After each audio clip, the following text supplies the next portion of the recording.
Good afternoon, everybody. I'm just going to start talking through the export health certification. My name is Raquel Cobos. I work for Defra policy, and I used to be a senior veterinary inspector working for Animal and Plant Health Agency, but I was mainly working with cattle and sheep, which is slightly different what we are going to discuss now today. But luckily, we work in Defra with APHA colleagues, that they are veterinary advisors and experts in the subject, as my colleague here, Arjen. Good morning, good afternoon. Nice to see some faces I've seen before. I've tweaked the presentation a bit just to keep you on your toes. My job is to understand the legislation to as much as possible, and to also, from a perspective that we have, this is European legislation and we can't change it, so we have to work with it. I could say something about donkeys, but I won't.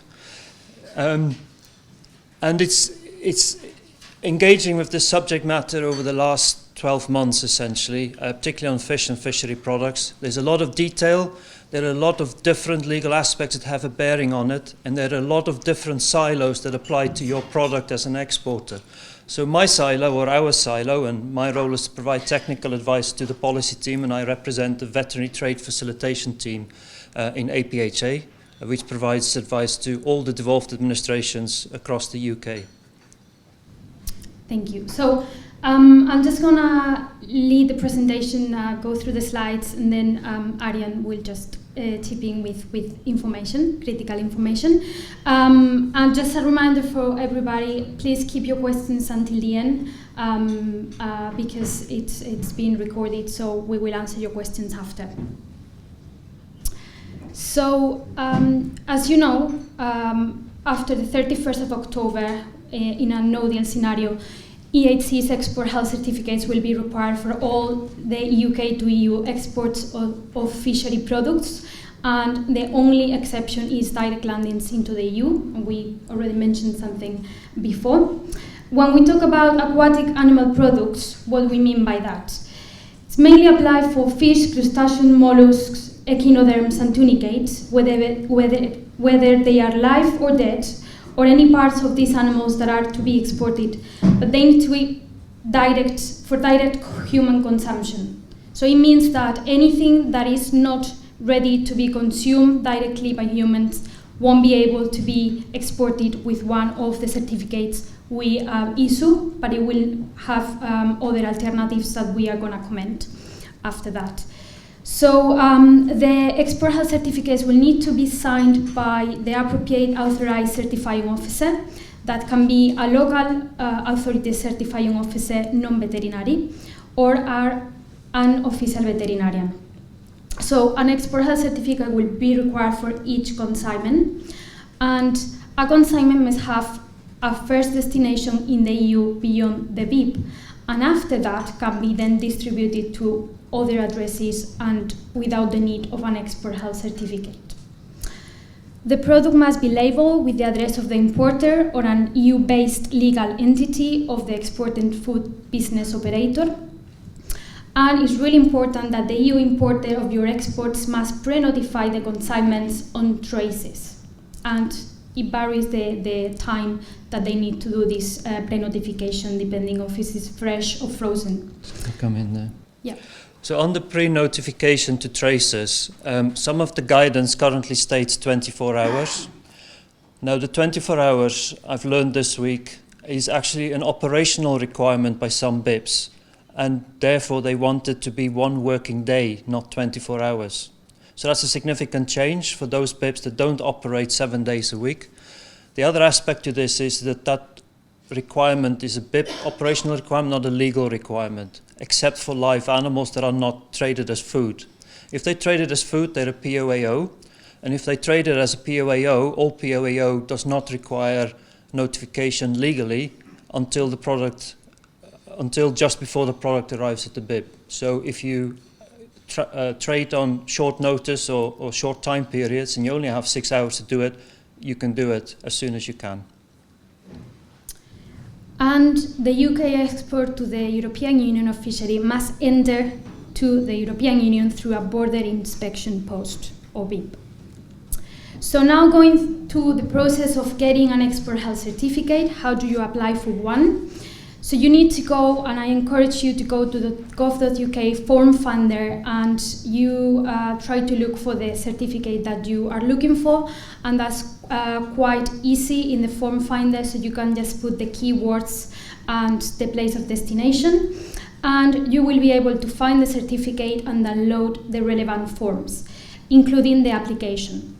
So you have to complete the application and the forms and send it to the team at APHA, and also you need to nominate the official veterinarian or local authority that will inspect the product and will sign the certificate. So then Carlisle will process the application and will send the paperwork to this person that you have nominated to sign the certificate.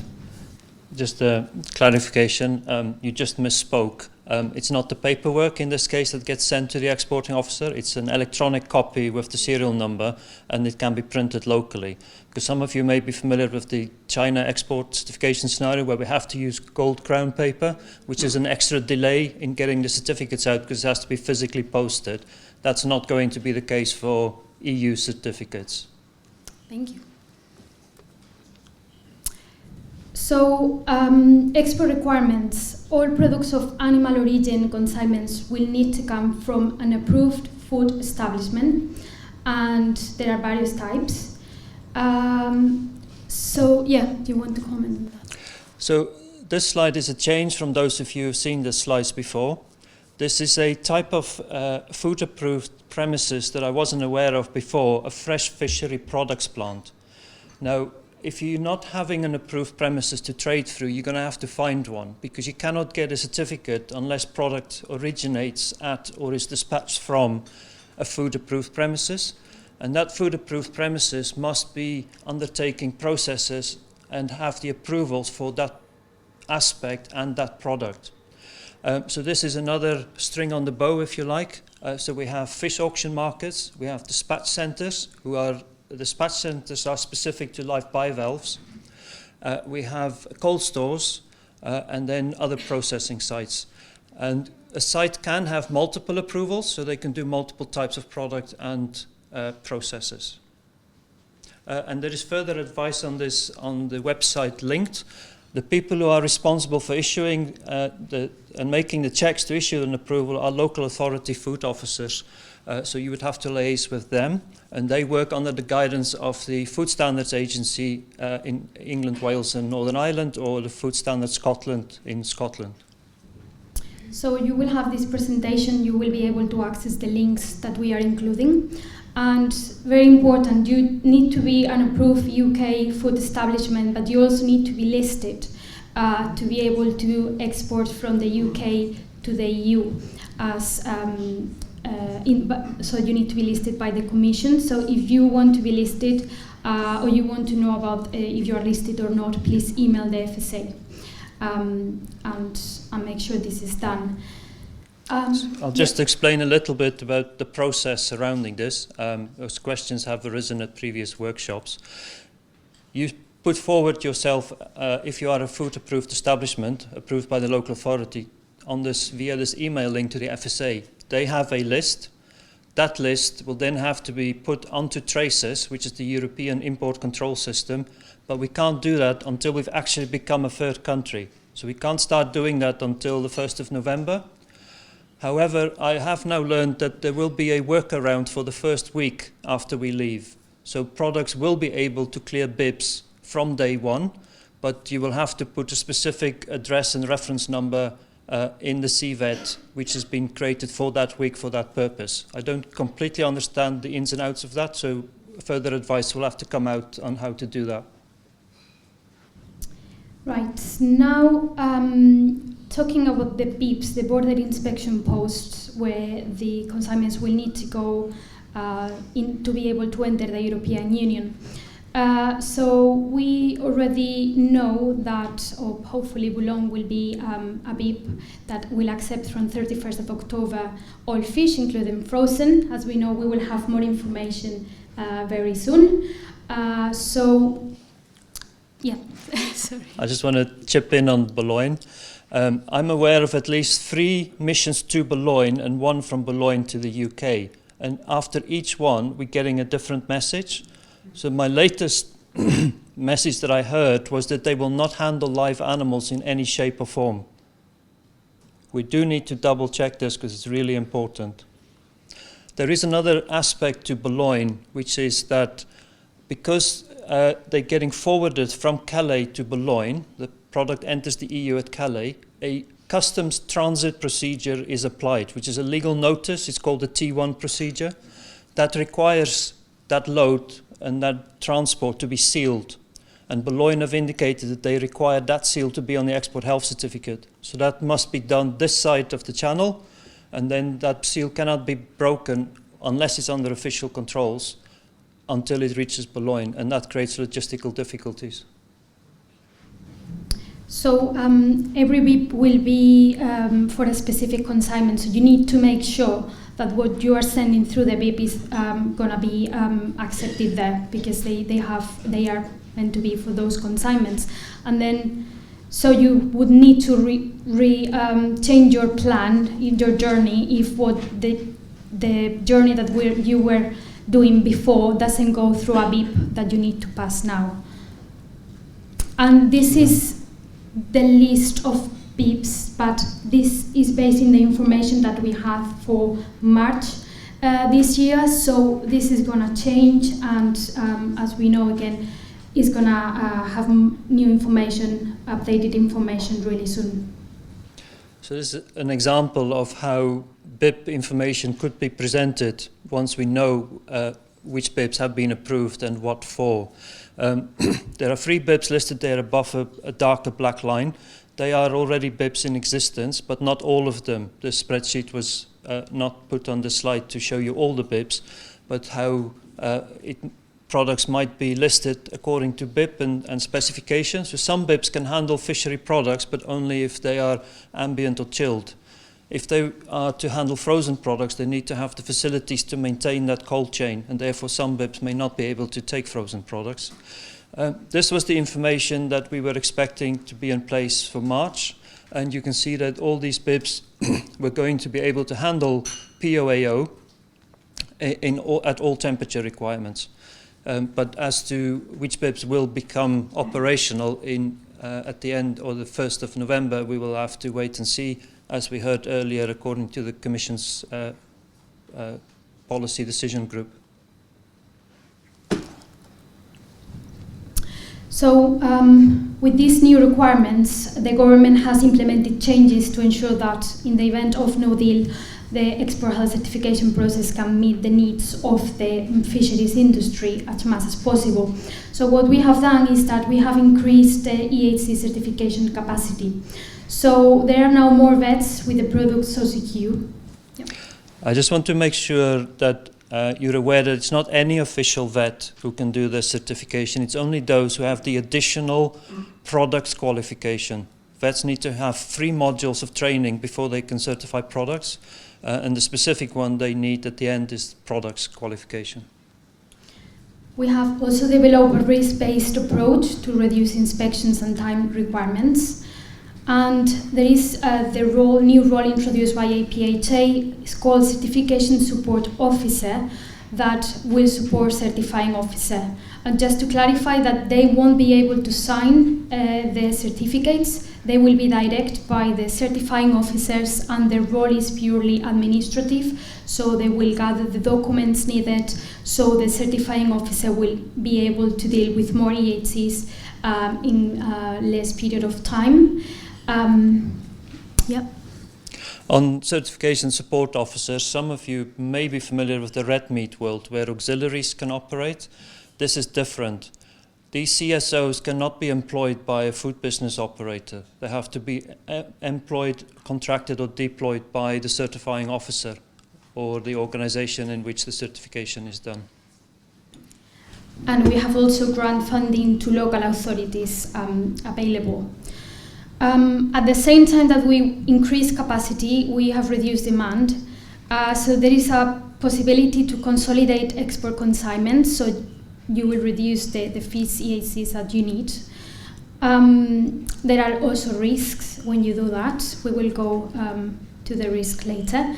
And also we are exploring or facilitating a logistic hub approach to enable multiple consignments to be collected and combined and exported with reduced number of export health certificates presented at the BIP, allows 24/7 dispatch.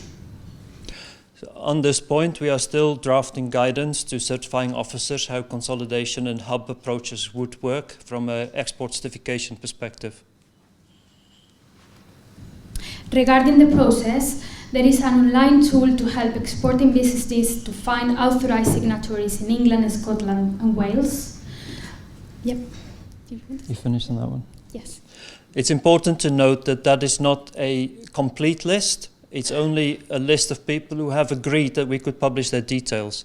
It's also important to be aware that although they are listed by areas, and in local authorities they mostly will only work in their own area, there are businesses there, particularly veterinary businesses, who will do veterinary product export certification anywhere in GB, and they will deploy their vets accordingly. I already mentioned the form finder in .gov.uk, so this platform will be able to locate the export health certificates, applications and notes for guidance. So each of EHC will have notes for guidance that they are not only for certifying offices but also for exporters. So we are encouraging you to have a look to both EHCs and notes for guidance. And also we are facilitating exporters to apply for block of certificates that will be held by certifying officers. So those won't be completed until before the export. I just want to pick up on certificates and blocks of certificates. When you make application for the certificate, there is certain minimum detail required, and that is your name and address as exporter, and who the certifying officer or certifying organization is going to be, because the certificate then needs to get a serial number and it needs to be forwarded to that certifying organization or officer. In terms of blocks of certificates, it means you can apply for up to 200 certificates, I understand, for a particular product type, and that will be held with the serial numbers by the certifying officer, so it shortens the process. You would still then have to let your certifying officer know the details of the export consignment when it's going and give them appropriate notice so they can complete it and you can obtain the certificate from them in that process. Pre-signed certificates are not possible. It is legally prevented by the EU and the EU's import controls. And also certifying officers are not allowed to issue certificates with blank spaces on it. So once they put their signature on it and hand it over, all fields must have been completed, deleted, or filled as appropriate. So the advice that we are giving to the exporters is to contact the local OV practices or your local authorities to discuss the support you require, the availability of their services, the charges they have, and the need for out-of-hours operations. So you also need to familiarize yourself with the EU fishery export health certificates available, again, formfinder.gov.uk. Please bundle up consignments where possible. Again, you can apply for blocks of certificates to be held by local authorities or official veterinarians ready for export as required. And the EU importer of your export must pre-notify your consignment on traces. And this is the EU importer responsibility, or the EU importer agent responsibility. It's really important that the documentation you have for the consignment is accurate, because otherwise the BIP wouldn't accept it. And by saying that, if you say that you have 9 packages in the consignment, then you cannot put 8 or 10. You cannot just put a sample in the consignment because this won't be certified. So only the document, only the consignment that has been certified will be going to the BIP. Just to make sure you understand what we meant there, you can put samples in as long as it's part of the consignment. Don't put some extra boxes in for the haulier or the transporter or the importer as a bonus, because that won't appear on the certificate, and the Bibs will pick that up and reject the whole consignment as a consequence. It is important that the numbers, the species, the net weight, the packaging and the labeling are correct, as they should be. 100% of certificates will be checked at Bibs, and they will check 100% of that against the identity of the product. There is a further level of check that can take place, and that is a physical inspection of the product, where they will actually unload the cargo. They will open a random selection of it. They will check that it is actually what it claims to be. They may take samples and send it to laboratory for bacteriological or other contaminants. And they may cook and taste and check that it's salty, if it claims to be salty, for example. They have powers and are entitled to do that work, and it's to protect both animal health and public health and the trading standards of the importing country. So we mentioned before consolidation of consignments. So this is will help the exporters to reduce the number of export health certificates. But of course there are some risks associated to that, and is that as soon as one of part of the consignment that you have consolidated fails, the rest of the consignments will fail as well. So it's something to bear in mind. But I would just like to emphasize that the level of physical checks normally runs in the order of 10 to 20%, and is unlikely it is unusual, it's not frequent for consignments to fail on physical checks.